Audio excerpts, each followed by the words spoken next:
It is considered Michigan's worst natural disaster in terms of deaths and injuries, the Flint-Beecher F5 tornado of June 8, 1953. Per the Storm Prediction Center database, 12 tornadoes occurred on this day. 8 of them were in the state of Michigan, and 6 of the 8 were significant, with ratings of F3 or higher. At approximately 8:30 p.m. Eastern Time, a tornado developed 2 miles north of Flushing. Per the National Weather Service, it traveled 27 miles through parts of Genesee and Lapeer counties.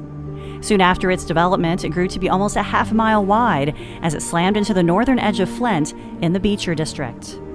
The tornado moved east-northeast, following a path just south of the Flint River. Several more communities were hit, and the tornado lifted just to the north of Lapeer.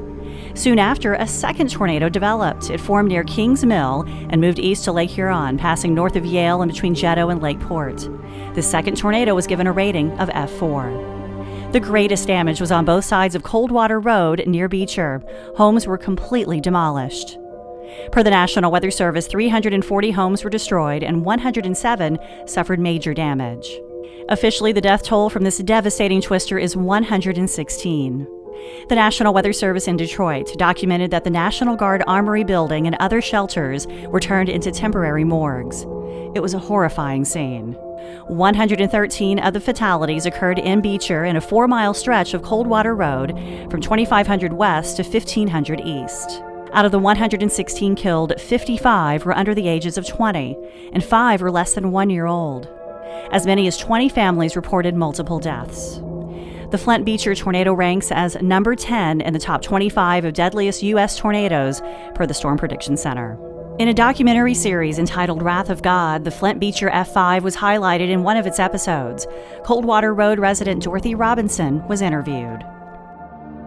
The clouds looked really ominous. They were just rolling around like in all directions, and it was a muddy, coppery look. My husband and I were looking out the front door, watching the clouds. Suddenly, I heard this noise that sounded like jet planes flying over the house. He said, "It's not planes, it's a tornado coming." And I knew with a sound like that it was going to be horrible.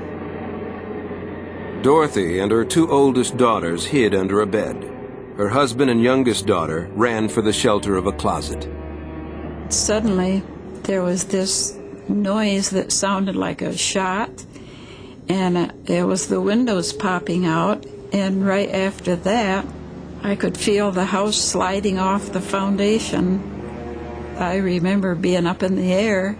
I don't know how high, but things were coming at me from all directions, and then I was knocked out. The town of Flint was instrumental in the recovery and rebuilding efforts of the Beecher community. They supported a Red Feather campaign to gather relief and rebuilding funds. Per an article in My City magazine, in August of 1953, Operation Tornado drew thousands of volunteers for a weekend building bee. The day after the Flint-Beecher tornado, the same storm system spawned an F4 tornado in Worcester, Massachusetts. It killed 90 people and injured over 1,200. You can read about this event and many more on our website at tornadotalk.com, and get hooked on more tornado history by following us on social media.